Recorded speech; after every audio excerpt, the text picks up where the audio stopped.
The people love it, TA, when you come in and I play your track, like when you score. What's my track? What's my track when I score? For this life I cannot change. Exactly. I like this game.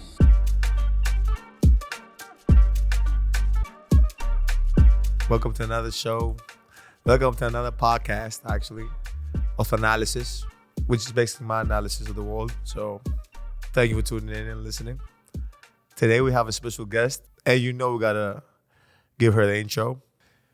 Milwaukee native, which means basically from Milwaukee.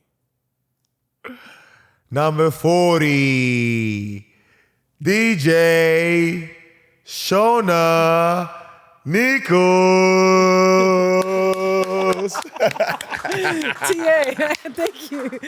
That has been the best introduction I've ever received at any level, man. Thank you so much for having me, man. I gotta, I was working on it. I gotta give it a little bit of flavor every time I do it. So it's kind of different. The suspense was killing me. And it's, and I gotta do it a little bit. You guys, actually, our intros are good. Yeah? With the Bucks. Why you say actually? No, come on. Not everybody's intro. Not everybody's intro is good. I'm honest, being honest. Not everybody. Yeah, Eric's the best. But he's good. You guys are. You hear his voice in 2K? Yes. Yes. I did. That's true. Oh man, I wanna talk about not me. I want to talk about you. I like talking about you though, TA. No. Okay. I want to talk about you. Okay. You're a hooper. Yeah. Talk to me about that. Let's go. What does that mean? What's your relationship with the basketball? Man, I joke I came out of the womb with the basketball in my hand, my poor mother. It was my vehicle for everything. I grew up here in Milwaukee. I'm a Milwaukee kid. I got 414 tattooed on me. Basketball was always my escape. It was how I was social. It was how I made friends. It was what I did in my free time. Yeah. I grew up playing in parks. I never had a basketball hoop at my house. Like a lot of kids in the States will have, like hoops at their driveways or their garages, and always grew up playing at the parks, playing pickup. Didn't matter who it was. Yeah. Me and my brother. And it's just something, I just loved it.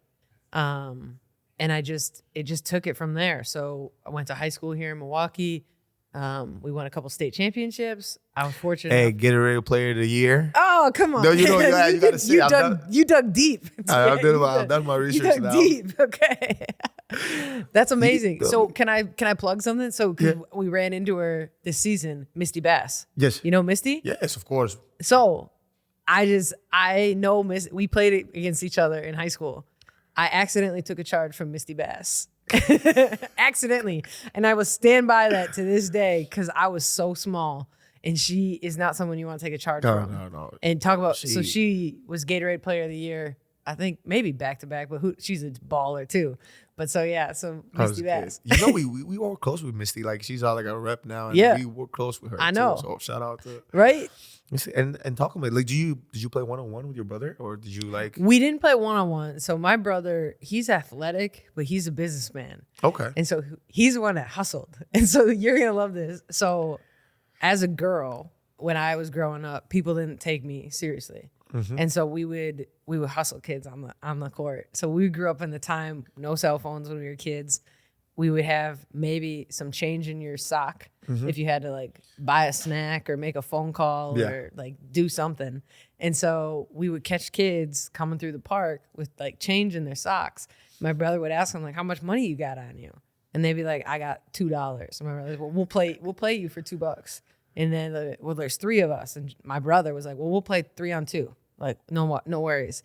And literally, we just hustle these kids, just take their money. We just take their money. No, hey, listen, you signed the dotted line now. If you say yes, you say yes now. But I mean, like I said, basketball has been, I love it. So if you told me today that I could still play and take care of my body and still feel good, I would do it in a second. So I was fortunate enough. I got a scholarship from the University of Wisconsin. Yeah. So I played basketball at Madison. I had a couple of concussions. So my career. Concussions? How? I was tiny at the time, TA. Like I was small. My freshman year, and you'll get this. This is sometimes tricky to talk about with non-basketball players, but my freshman year, if I was lucky, I was 140 pounds, like soaking wet.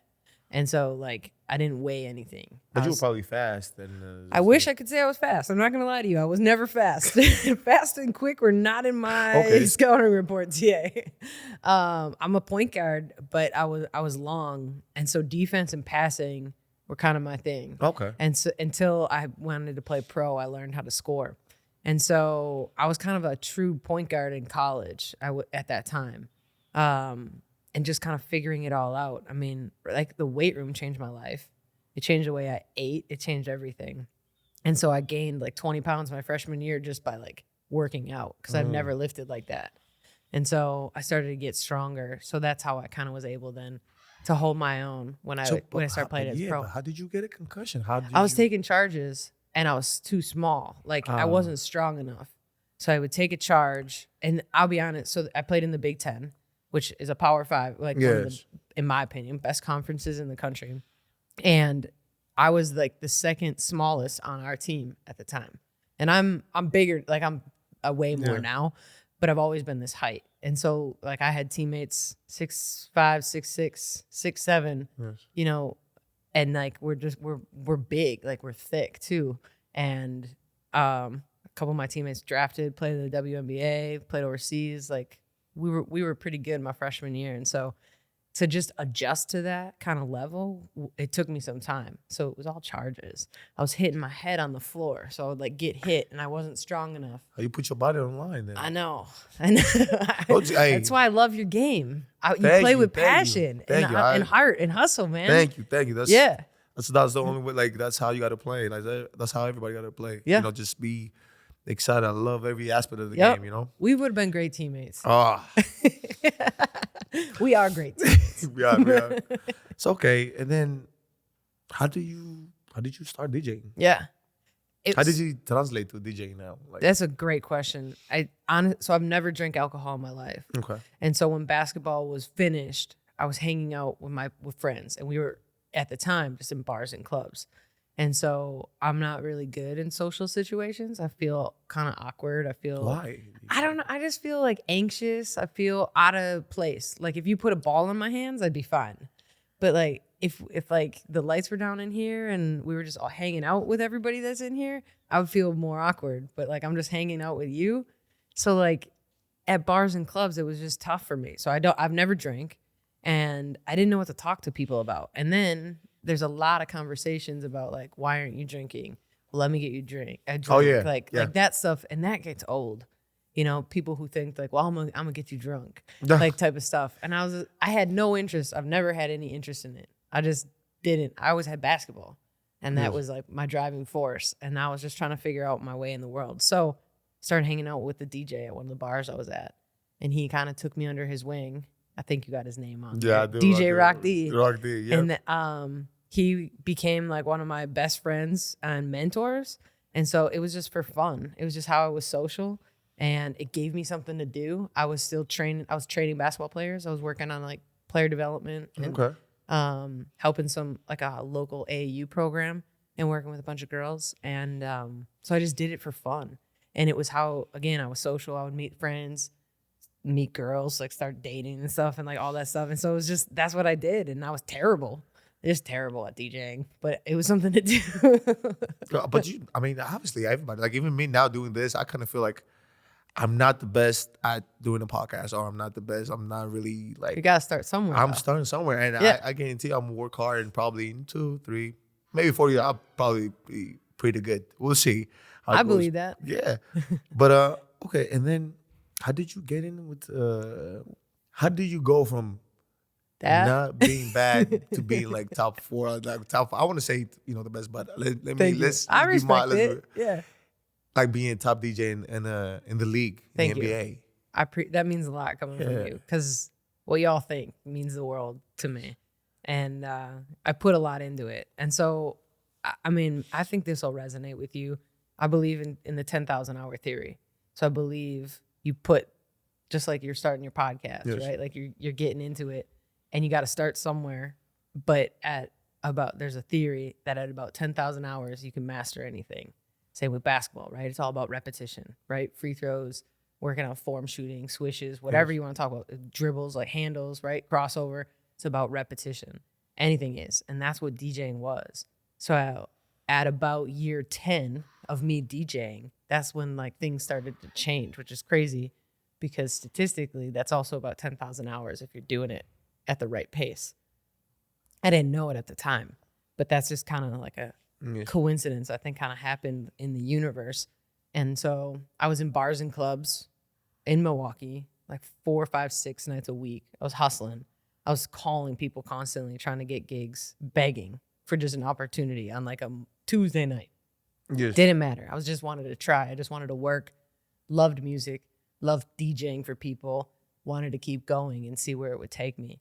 And then I learned about, so what I do is live entertainment now, right? Yeah. So I learned, I'll be honest, so the Lakers DJ Ruche is one of my best friends and mentors. I found him on Instagram. Started following him and his story. He DJs Olympics. He DJs the Pro Volleyball Tour, the AVP Tour. He DJs for the Lakers. He's DJed for the Clippers. Like his list is extensive. And so we just kind of connected. And I don't remember our first conversation. He remembers it better than I do. But it was one of those things where I just wanted to learn everything I could. Yes. Right? I'm sure like you talk to somebody, right? Where you're like, I want to start a podcast. Yes. Tell me everything you know. I just, I was just like reaching to different people, and I wanted to, and most important thing, all of them kind of said the same thing, like take your time, and not kind of do it your own way, and don't like follow, just try to do it. Yeah, that's exactly what DJing is. Is like you got to take your time, you got to be invested, right? Do it the right way and to what's authentic to you. Yes, and that's where it started. I got a call. It started at Marquette women's basketball actually in 2017. I was their official DJ and host. And then that was the first year I did support for the Bucks. So we were still at the Bradley Center. Okay. And I was just like, when people are scanning their tickets. So we have a lot of DJs at Bucks games, which I'm sure you don't hear because you come in, go to the locker room, and you come out to where I'm playing. Yes. But around the whole arena on a regular game day, we have anywhere from 4 to 6 DJs. 4 to 6 DJs at each game? Yeah. Yeah. Ooh, okay. Yeah. Like just with speakers playing music for fans. Yes. To help just, again, the excitement, the flow, the engagement, just keep the party moving. And so I was doing that in 2017. I cold called the NCAA that year. That's when I became the Women's Final Four official DJ. And then things just snowballed. The opportunities continued to just kind of compound. I got the ask. So it was 2019, 2020, right before the year COVID happened. That was my first season as our official DJ. And I just haven't looked back, and I've been so grateful. How did you feel when they told you you was gonna do the NCAA? Like, man, how you gonna do It's gonna be DJing? It's so surreal, to be honest. So a lot of the things that I have been able to do as a DJ, I wasn't able to do as a player, and it's really, really cool to find ways to chase dreams and goals in different avenues, if that's fair. So. We made it to the tournament when I played at Wisconsin, but we never won an NCAA championship. Not a lot of people do, right? And so not a lot of people do. To be there and to be a part of that moment, and to like the memories that I have in my head, especially being a part of the women's game, which I think is just so amazing. Is where I came from too, and then watching what's happening with women's sport and how things are rising and. We're getting more viewership, they're getting more dollars, they're getting more eyes on the sport. It's so much fun to just be a tiny little piece of it all. And just to like witness like history, like every single year. Yes. It's crazy. So I think it's a dream come true. And I love that relationship that I have with the NCAA. And I'm grateful because, again, I wouldn't be who I am without basketball, without my scholarship at Wisconsin. And I'm just really like humbled and grateful for that. I mean, I know exactly what you mean. Basketball gave me I saw the movie. I know. I know. A different life. But, okay. And then I would love for us to kind of talk about the bubble. Yeah. I'll tell you a little bit about my bubble experience. I want to hear about your bubble experience. So everything shuts down, right? Everything. And then all of a sudden we get called to compete again. Yeah. And from every side, from like people who have to be there, from workers to security to coaches, players, staff members, everybody, and live entertainment, DJs, everybody. So you get called and you come to the bubble. Yeah. Were you in Orlando? Yeah. Yeah, we all lived in the same neighborhood. Like, we all lived there. No, I'm saying, I'm asking. Yeah. Obviously, I know, but I'm saying I'm asking for, for the... Yes, we lived in Orlando at Coronado Springs, TA. That's where I don't think I want to ever go back and smell that place. It had a smell, right? Like, it just, you knew when you came back off the bus. Like, Coronado Springs just had a smell. Listen, I'm extremely grateful that we were able to play. Like, that part, I cannot be more and more grateful that we was able to come back and play the sport that we love to play. I got to for work. Everybody. So you talk about things getting shut down. I wasn't making any money. Yeah, but it was tough. Yeah. It was tough. It wasn't hard. easy. It was hard. And so, you had your brother. At least, I mean, that was good. I had my birthday. Like, it was my birthday, right? July 18th is my birthday. And literally, the way I celebrated my birthday, which kind of ironic because I almost never do a party or anything like that. Yeah. And they had a huge sign outside my room, happy birthday and cakes. We all had a video. Yeah, and everything. I was like, and they were waiting for me, and I was like, I know who did that video. Where is it? That guy over there. And I was excited. I was like, okay, but then just staying in the room every day, looking at a bracelet, have to scan everywhere I go. Can't be like, if I don't scan and I'm late, like you get in protocol, or let's say the fence is here. If I step out, all of a sudden I'm in like a protocol again. It was just like, ooh. Well, and I can't imagine too. And this, did you guys have more freedom, by the way? No, it was the same, and that's the thing. So, your world is different than my world. Like, right? And it is what it is. And so that's what I looked at, was like how much y'all sacrificed to go and play a game that you love, and we all did in some capacity. But like the way you're NBA like superstars, like and to be in this 3-mile radius, and kind of feel like you said, literally, like you can't cross over that line. Yeah. You got to stay in this circle unless you get on the bus to go to the arena, and then you can come back. And it was almost 3 months long, right? Like we were there like 2.5. 2.5. Yeah. 2.5. And I stayed a little bit longer after y'all lost. I stayed one more round. Yeah. But there was so much that happened too. That was impactful. And I think... Were you by yourself or your family, or how? No, so that was the other... We weren't allowed to have guests. So I think total... We weren't allowed either to the second round. Right. 1,200 people, I think, total. So including players, you talk about staff, coaches, and then ESPN, us. So that were in all the same level. So we were all in that same protocol in the quote bubble.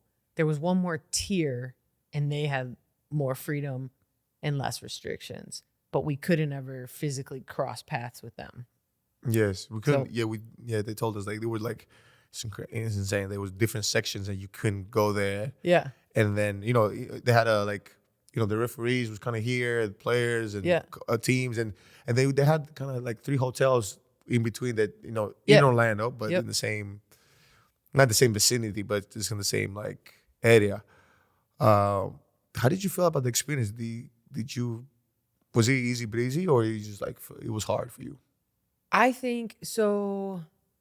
Is that a word, easy breezy, or is it? Yeah, you could say that. I don't know. Easy peasy. Easy peasy, yes. Yeah, easy breezy though could be a TA thing. Like that could be a new T-shirt. So I think we flew in. We had our first night off site. Yeah, we were at a different hotel.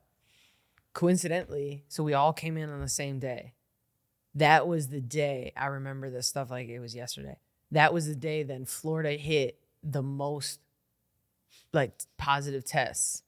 So literally everything, all of a sudden, it's like in the blink of an eye, we are in our rooms, we are getting tested, we are again like lockdown. And then, so we finally get to Coronado Springs. So it's the resort if we all lived on where all those hotels were. And we had a 7-day quarantine in our rooms. 7 days. We weren't supposed to open the doors. Windows didn't open. We didn't have balconies. So like that was probably one of the most difficult things like that I have done from a standpoint. Of course, because you can't literally do nothing. You could do nothing. Literally like talk about like workouts. Like we all joke on our side. If you talk to like refs or people, we were all like in the same hotels and there were people that would jump rope and it would drive your neighbors crazy. Because you jump rope and somebody up. Yeah, but there was nothing to do. There was like nothing to do. So like, you know, what's so crazy. We had the similar thing with players because players wanted to like. Sometimes you couldn't even not work out, but players like had basketballs that would like dribble in the room. Yeah, like boom, and you'd boom, hear boom. it. Yeah, and you like, it was a thing. Because you're in there. Nothing. And like do. right, and so I learned how to solve a Rubik's cube. I can solve a Rubik's cube now. Yeah, I can do it. I'm not like wicked fast, like 7 seconds, but I can do it in a timeout because they did it. I did it. I can do it. You don't even know why I'm laughing right now. Okay. I think people in the back probably know why I'm laughing. I had a similar podcast. Yeah. And I asked the question, right? Yeah. So did you know the creator? I don't think so. Of the tell me. Of the Rubik's cube, he took him a month to solve it before he created it. Okay. And people can do it in seconds. Oh yeah, it's a thing. Yeah. So what's the formula behind it? I learned. So for me, my brain. So I can't look at it and I'm not a savant. Like I'm not crazy fast like that. So it's a math algorithm. Okay. Oh man, it's hard without it. But there's patterns. So I learned like I solve one layer first. You know, you start with the cross and then you do the corners on that layer. Then we do the middle layer and then do the top layer of the cross and the last layer with the corners. And there's patterns. There's different patterns that you just do and you memorize it. Again, muscle memory. Yes. We're trapped in our room for 7 days and I just watched the video. I would watch a video on repeat and just follow along. And now I can do it in one song. Yeah. So yeah, I can't. Again, I'm not like 11 seconds type of kid. I'm like 3.5 minutes. Yeah, 3.5 minutes is actually impressive. Thanks. That's impressive. Thanks. Oh my god. So okay. And do you have any? I don't want to say bad memories from it. Yeah. From the bubble, but what would you say? The biggest one that stands out was what I call the Bucks boycott day, and it's not. In that, what do you call that? The Bucks boycott day. So that's how I reference it in my brain, Okay. and then I actually ended up doing like a documentary project that I tell this story. Okay. And so there's a video project on my YouTube, and please go and let's go watch it. Thank you. So I'm a Milwaukee kid, and right, Kenosha's not that far, and the shooting happens with Jacob Blake, and I feel things. I know like we're not that good of friends, but like I feel emotions. I feel a lot and I can feel other people's emotions. So it's fun to talk to you about this because you get it because you were there. We were so isolated. Yes. Right? And I mean, you know that. And so it feels like all these emotions, you're trying to figure out kind of what's going on. But you're so far away. And yeah, we have phones and FaceTime and the news and like we still have everything, but we're still physically isolated from like our people. Yes. And so that day I go to get tested, right? Because we have to get tested. You gotta do your check-in, you gotta do your temperature, you gotta go through it. Otherwise you get put in health and safety protocols. And I went to get tested and I take my mask off. And I'm sure similar for you, same testing people kind of every day. Mm-hmm. You kind of got to know them. And it was in another room and they had the TV on with CNN on. And there's everything talking about Jacob Blake. And I feel it bad. And so I'm really excited I get to tell you this because this makes me happy. So they ask me how I am and I take my mask off to get tested. I just start crying. They don't know me. They have no idea what happened. They are like, are you okay? Like like all these things. And I was, crying. I feel a little shaky and I'm just trying to point to the TV and try not to be a mess. And so that was probably the hardest day for me as a DJ to go to work because no matter what's happening, right? We know this as basketball players. As soon as you cross that line, you got to let everything go and you got to do your job. So not to a certain extent. Yes. Right. Exactly. And so I'm really excited that I get to tell you this because I haven't been able to share this actually with any of you all, like directly. I had made my mind up that in that really hard time, I always have your back. Like that's something that when we're going through Black Lives Matter and this massive social justice movement, which I believe was so timely, so important, is very necessary as somebody that's white to work for these incredible, predominantly Black men, to be honest with you, and to show up for you all and make sure that if y'all were going to show up for work, there's no way that I can't not show up for work. And so we go through that day, and I don't know what you remember, but I would love to hear it, right? And I know your patterns. I know your routines. Like, I watch y'all. Like, that's my job. Yeah, like, to because watch you gotta know when we come up to warm up. You gotta know we need our, our songs to get us going. I know. And so I'm sitting there, and something's not right. And it's not my place to say anything. I don't. So we're on a headset all the time. So which means, like, everybody from the NBA, like, we all communicate kind of what's happening, what's going on with the game. Yes. Like, during this timeout, we're going to do this, this, and this. That's predominantly what that is used for. So we could communicate. Yes. And so its headset is silent.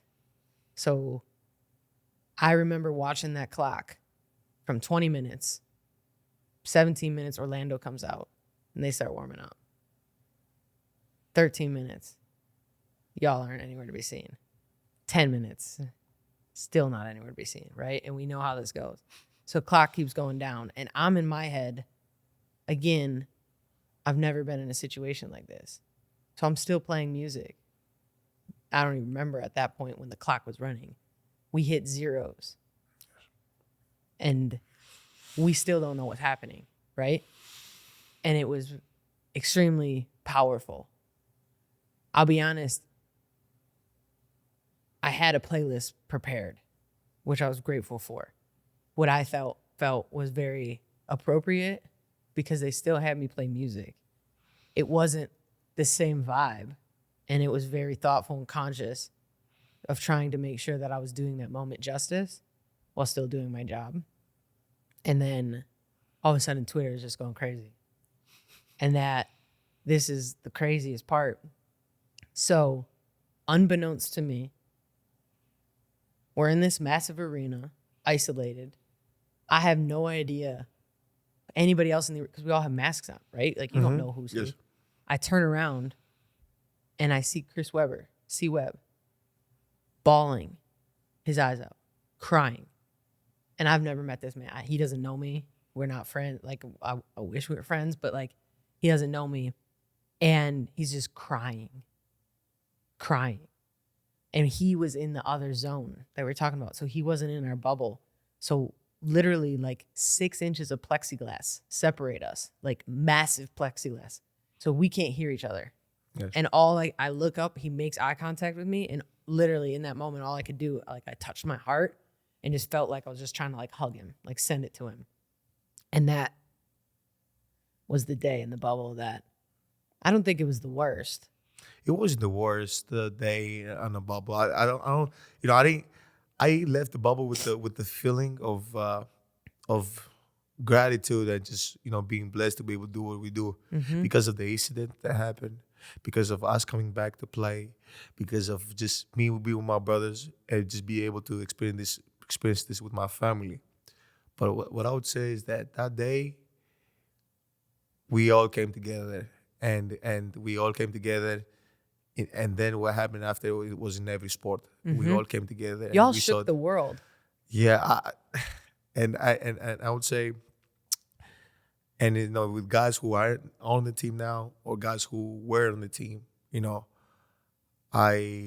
have a bond with all these guys, and we understood that we stood for something. Yeah. And this is, not for it's not for the. It's not just for the NBA fan. It's not for the fans. It's for our kids. They kind of remember, that, we came back and we stood for something. And not only that, and then we stood for something else too. And then we stood for the sport itself because we came back and we played. Yep. And we played. We came back and we played and we finished what we were supposed to do. We tried, our best. Unfortunately, we didn't get to win the championship that year. We won the second year, the year after. But we did, we showed our love for the sport and for everybody because, despite of how we were feeling, because I can tell you right now, not a lot of guys were feeling good. Yeah. But we tried our best. And, it's so much more to it. But I don't want to talk about me. I want to talk most about you. I appreciate you listening because it's an honor to be able to share that with you. Like, seriously, because I'm grateful. Like, it makes me, like, I'm thankful for what y'all did for our city. Like, you made a statement and you shook the world. And to say that I get to be your DJ and I get to know you on a different level, I think that I'm so grateful and lucky. I never take it for granted. But that was one of the most proud days of my life to say that, like, I'm a small part of what y'all are doing. You are a small and a big part of what we do every day on a daily basis. But let's bring it up a little bit. What's the playlist? What are we doing? What's the playlist? What are you talking about? Set the vibe. What's happening? So let's say I'm gonna give you like trick. Are you warming up? Are we chilling? Are we bowling with Bobby? We're about to play Rivals game, and you got to get us hype. Like top 5 songs, got to get us hype. You pick. Oh, like playoffs or regular season? Playoffs. Okay, so playoffs are another level, right? Yes, like, you gotta that. Get hype. That is, to me. So regular season stuff, like sometimes we have programming, we have city games, right? Like, so sometimes that stuff is programmed a little bit. Playoffs, this is all about y'all. Like, this is whatever you've been feeling. So we got to go Rich Flex. We got to play 21. Can you do something for me? We got to play Burna Boy. Yes, Burna Boy, it's a must, man. Yeah. And all the way. Y'all are the reason I love Burna Boy. Like, really? You put me on Burna Boy how many years ago? And that's when I started learning more Afrobeat. Y'all taught me so much. Have you ever been in one of his concerts? No, but I would love to. I know you're friends with him. Let's go. No, you don't understand. He's a rock star. Oh, yeah. I don't know. The concert I went to, it was not just and maybe I'll be biased because we're gonna hang out. Maybe I'm biased because but I'm saying this guy was a rock star. Yeah. A rock star has so much working places, so many things to like give to the game. We say to the game because it's basketball, but to the industry, to the music part of it. And he's become like, when I knew like Burna Boy is like insane. When I can hear like my team, like Grayson Allen, like sing word for word one of his songs. Like I'm like, oh my God, he's big. Yeah, like, he's great. So that's how I feel too. What y'all do is I appreciate, because I feel like y'all trust me, and there might be different stuff in there, but what I love about you all that I learned in the bubble that like changed my trajectory was we're humans, and we can't put based off of what you do for a living, who you are, right? Yes. Put you in a box on what you should listen to. And that's what I think is my favorite part, because you all are such eclectic, diverse, amazing humans that play basketball. And that's been the fun part, is like how much music we get to play. And that like resonates with you all. Because that's what I love to do. I want to be a value add to your work day. Like that's what y'all are coming to work. Music plays a big part in that, and just not our daily lives as athletes too, and motivation. Like, and for everybody, not just us, but I'm just saying, like, it plays a big part. Yeah. Wait, so let me ask you a question. So I'll go like, what song do you play when Chris scores a basket? What, first half or second half? It's different. He has two. Okay, what's the first half? Go. Warm it up, Chris. Warm it up, Chris. I'm about to. Okay. Yeah. And what about second half? Money. What? Okay. Drew has one or two? Well, Drew used to have a few until Rich Flex came out. I mean, Rich Flex came out. And then so before Rich Flex, I made 4 of them for Drew. Okay. Like, and so 2 I played predominantly. One was Holiday Inn. Is a holiday? Yeah. Yeah. It's a holiday. Yeah. It's a that's another one. That's another one. Lil Nas X. Okay. Yeah, but that one. So meet me at the Holiday Inn. Oh, okay, yeah. okay. Gotcha. So those were the two I played, and then I had. So this is whenever he scores a basket, right? The way you play that. Well, so it's not supposed to be whenever.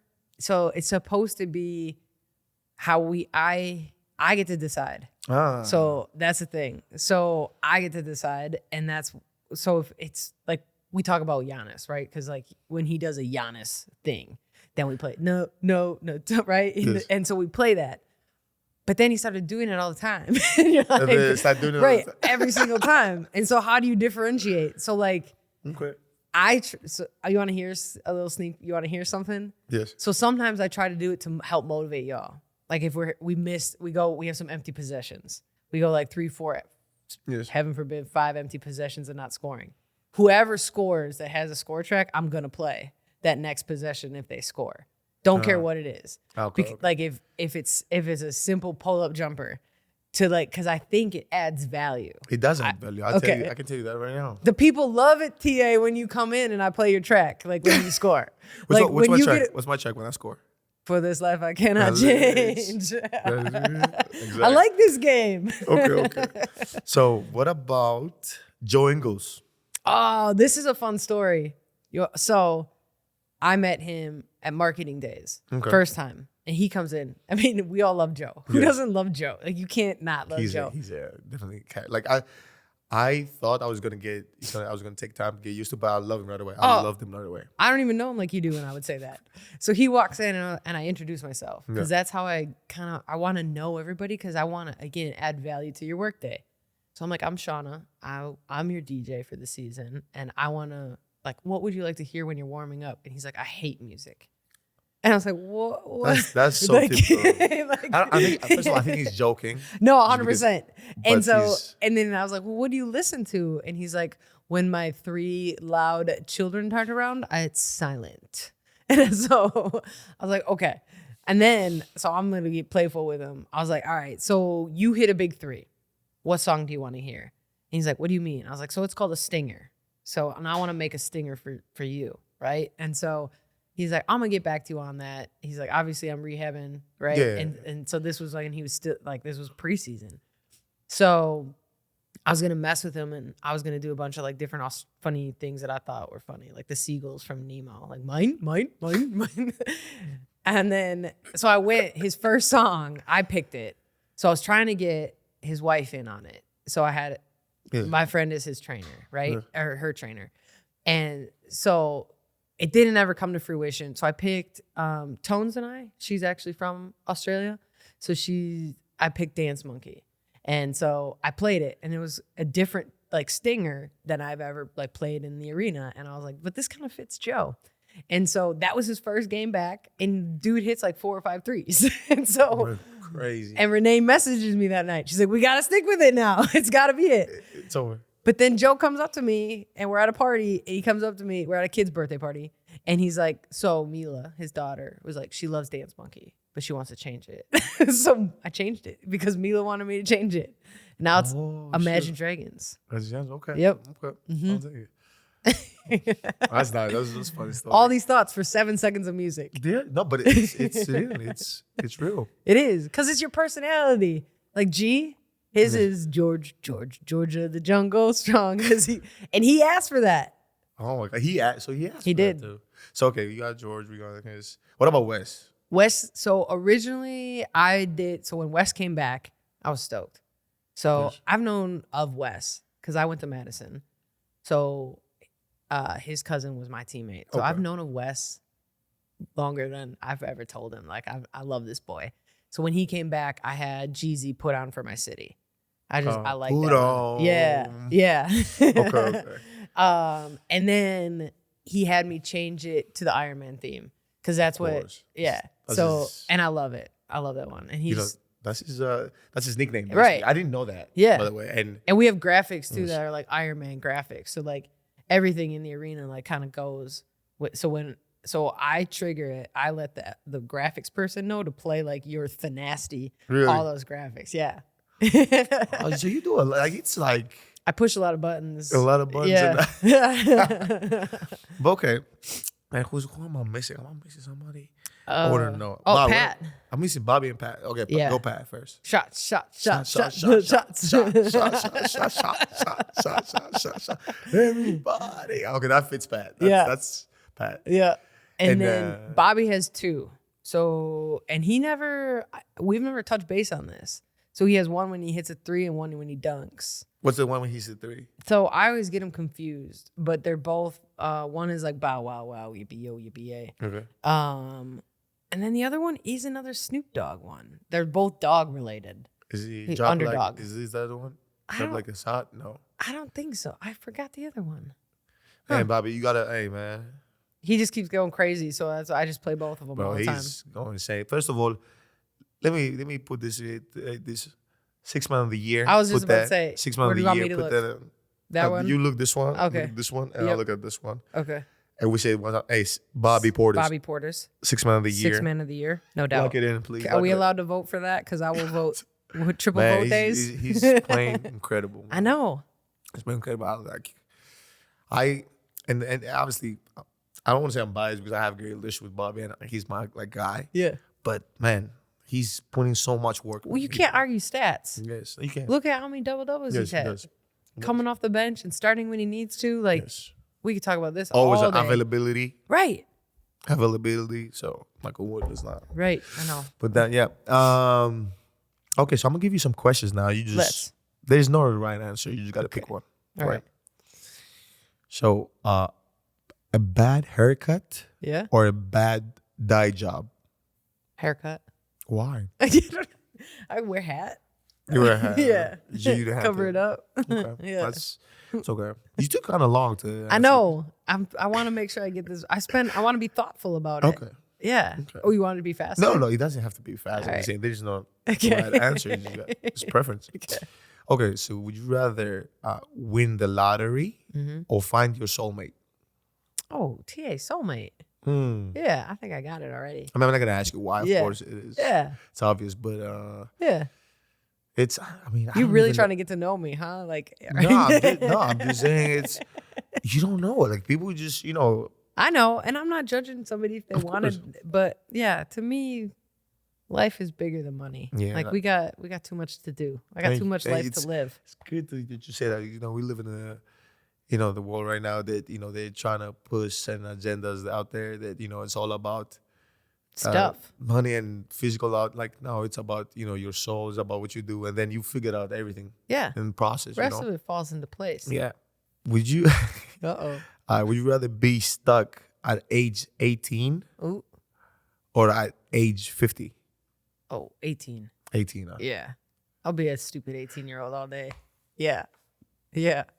I'd still be playing basketball. See? You can play at 50, but not play. Yeah. I mean, yes. I don't want to, rec league is fun. It's cute, but I'd rather be 18 and play. Okay. What would you pick? Me? Yeah. I would rather be stuck at 50. Really? Yeah. You want to fast forward? I'll tell you why. I don't want to fast forward, but it says stuck. It didn't say go forward. It says no, I don't want to move forward to 50. No, that's not what I want. But I would rather be stuck at 50. And the reason is because you kind of live a certain life to feel like what I've experienced from 8, like you gotta understand my life when I was 18 and my life now, it's not even in a million years, even close. And I never would have thought it would have been this way. So, after leaving everything and staying stuck at 50, and that's it's not bad getting stuck at 50. You get your mature, you get to experience life and everything. Yeah, probably better looking. Hey, my brother tells me that men just continue to get better looking. That's what he says all the time. So shout out to my brother. My brother Justin was jealous he couldn't come today. Oh man, you should have brought him here. I'm telling you, said that. He's like, if TA understands that your brother should come anywhere with you, and it would be anybody else. Yes. No, definitely. I would definitely. You'd have a seat. We'll bring him next time. Please do. Okay, let me ask you the last one. Then. Yeah. Would you rather live forever or dream forever? I think you got to go live, man, because like then you have a chance. I like dreams, but It's just dreams. right. I like action. Yeah. Yeah. You? I mean, now that I'm thinking about it, you're right, because so I could just sleep forever. You're basically sleeping forever, because if you're dreaming, you're basically sleeping. Right. It's just kind of floating through life, like daydreaming or. I mean, I need a better kind of like explanation of the question. Yeah, no, I'll take live forever. Yeah. But I don't. But who wants to live forever though? Well, what's the alternative? Exactly, live forever. No, I'll take the live forever. Yeah, I'll take that. Okay, now I'm gonna hit you with some facts and let me know. I want to see if you know these stuff. Let me know. See if you know this I stuff. hope it's Bucks social media trivia videos, because I'm pretty fire at this. And be honest. I want to know if you know this. Be honest. I will. Did you know that you can sneeze faster than a cheetah can run? Clocking. I did know that. You did know that, right? Yeah. I don't know what the speed is. 100 miles per hour. I believe that.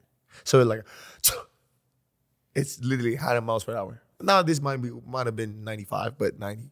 Yeah, because you're just faking it. But Yeah. a legit one. I think I did one. know that one. Do you think that's weird? Do you think it's like, I do think that's weird. why? I mean, man, we just lived through a pandemic of viruses and like you're just like in germs. Hey. And you're telling me it moves faster than a cheetah. Yes. Okay. What was the longest hiccup attack? Oh, how many?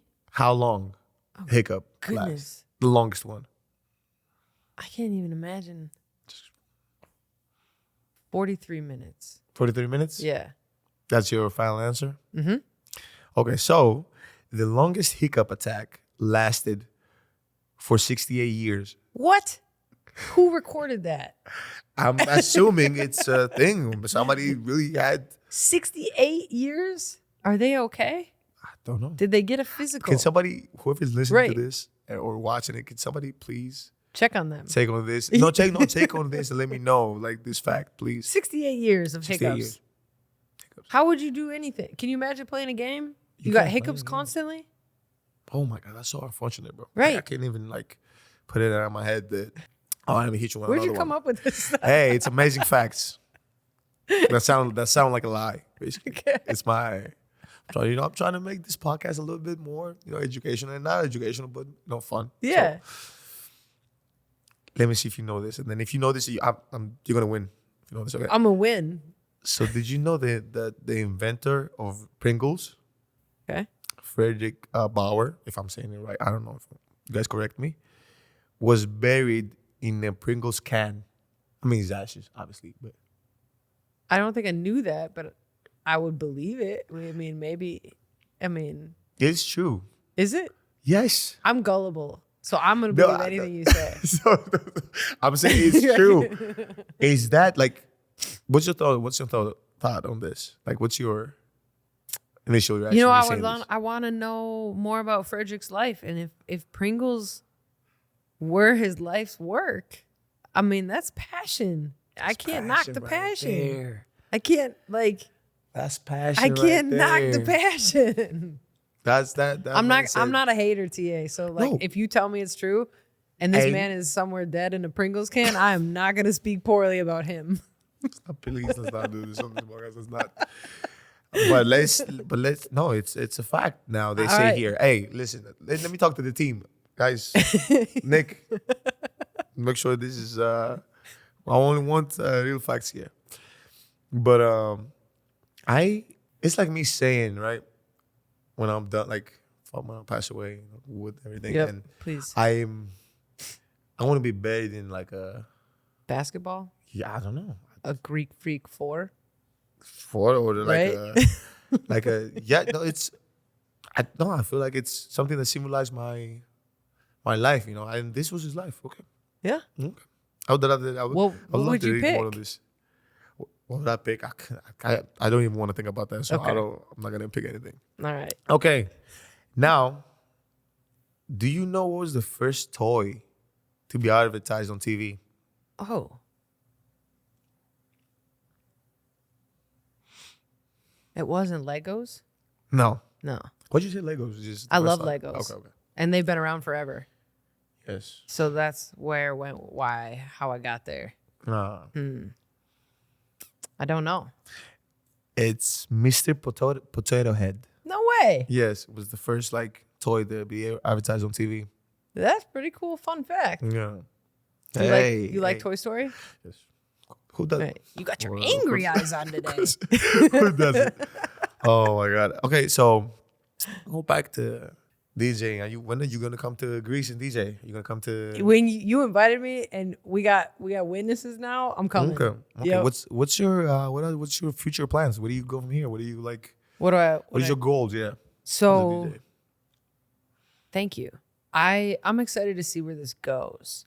So I'm grateful for all the opportunities, All-Star games and the bubble. I've gotten other opportunities because of like the Bucks gig.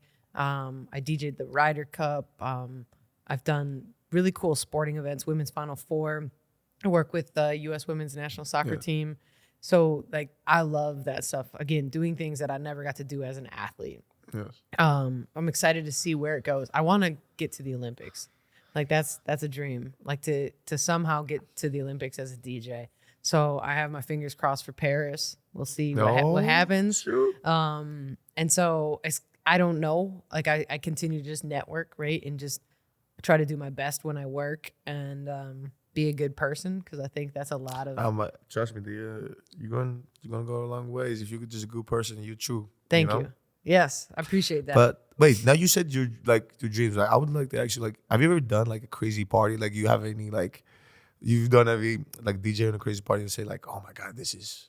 So you went, without a doubt, I opened for Lizzo.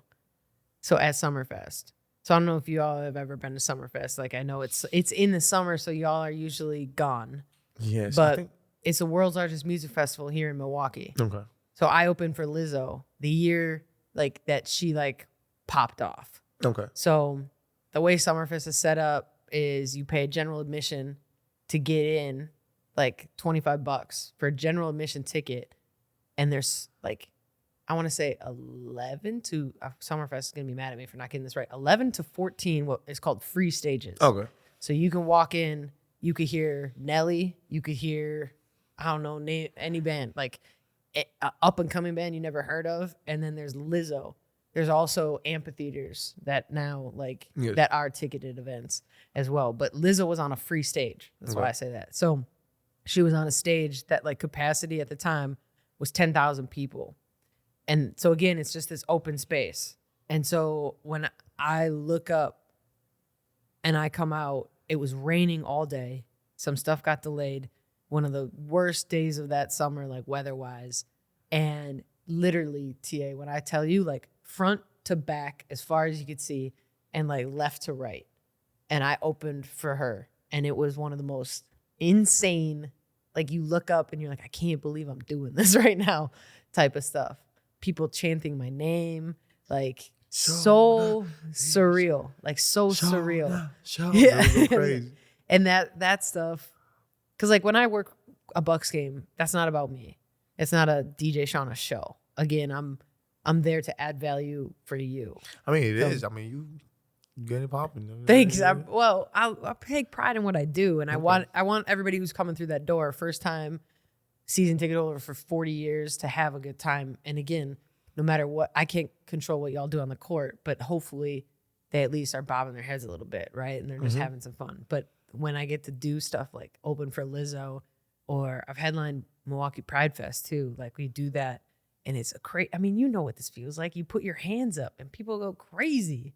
Like that goes through you. I don't know what drugs feel like, TA, but that's some crazy drugs. Like It is unreal. And so those moments for me aren't an everyday thing. And I just try to grasp it and hold on to it and never let go, because I'm so appreciative of that. But that was one. And I played everything that set, which was awesome. Like they were ready for anything. They sang everything. They danced to everything. I couldn't miss. It was like literally just like eyes closed, like hook shots were going in. Yeah, like couldn't miss. Yeah. Oh, okay. So that was like create like an amazing experience. So what about like your worst experience of DJing? So what's funny, I think like a couple weeks later, I went to like my regular spot and nobody was there where I DJ. So it's so crazy what happens, and that's the part of this world. Like I'm a local DJ, like that, like I just DJ'd for 10,000 plus people, and like 14 days later, I'm at a bar, and the bartenders and the security are there with maybe 3 people like sitting in the back, just like chilling. Yes. And those are the humbling moments where you have a choice, and I learned that I can show up.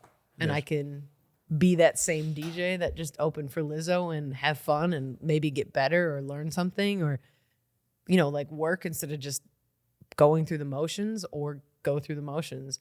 And that was the stuff that like I live for, is when nobody showed up, because that was like the beginning of my career. I was again trash and terrible. And so, the people that like stuck by me and gave me a chance in those moments, I just cherish, and again, just very appreciative. Wow. It's good. Like when you're working out, nobody's in the gym when you're doing all the hard stuff. Nobody. Right? Yes, also true. You know, now we're kind of getting towards the end of the pod and the show, man, and everybody listening, tuning in, watching us. In the video. You know, I would like for you to, you know, either, you know, you want to give us a quote, or maybe, you know, you have a motivational story or something that, you know, just something that keeps you going every day. I appreciate that. This is fun. I like hanging out with you. I hope it's mutual. So like this is my clothing line, and so it's called Dare to Be. Oh, you should have started with this. Nah, it's like, for me, everything I do falls under Dare to Be. And it's kind of my mantra. So it's open-ended, right? It's not a full thought. So dare to be brave, dare to be bold, dare to be strong, dare to be funny, dare to be whatever you're feeling, whether it's that moment or that day.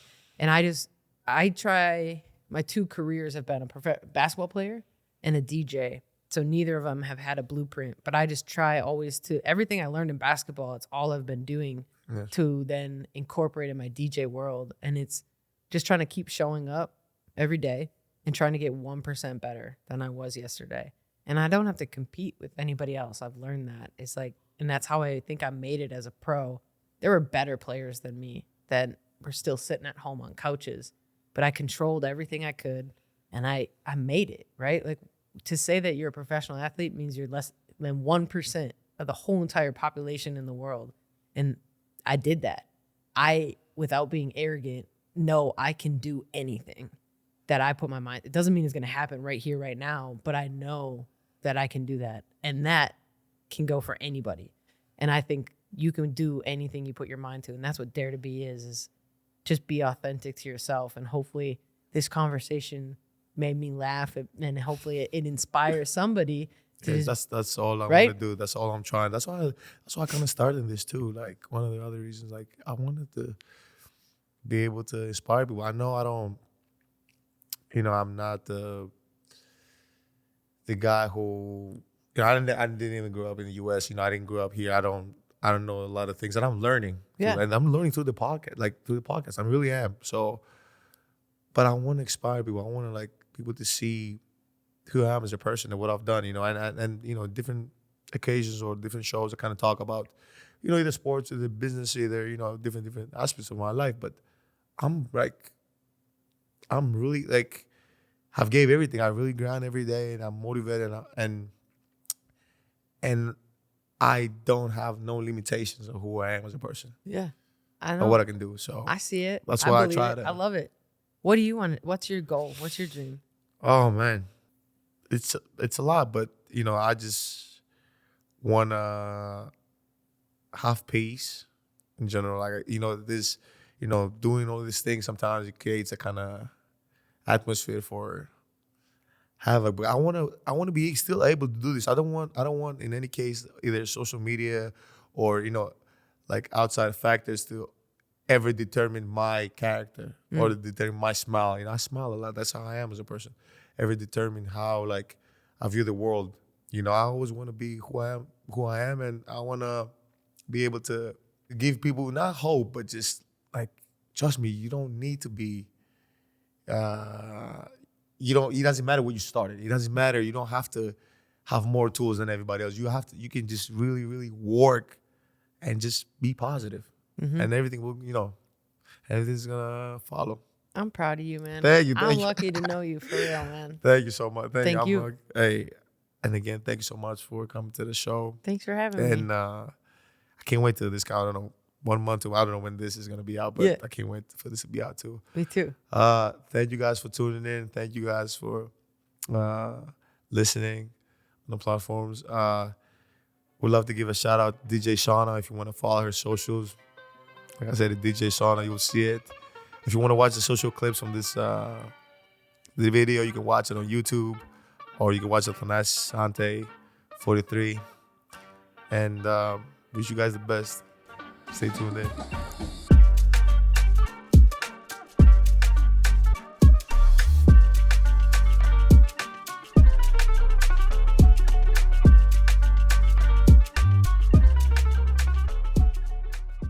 Thanalysis is recorded at No Studios, Milwaukee's creative hub and production studio.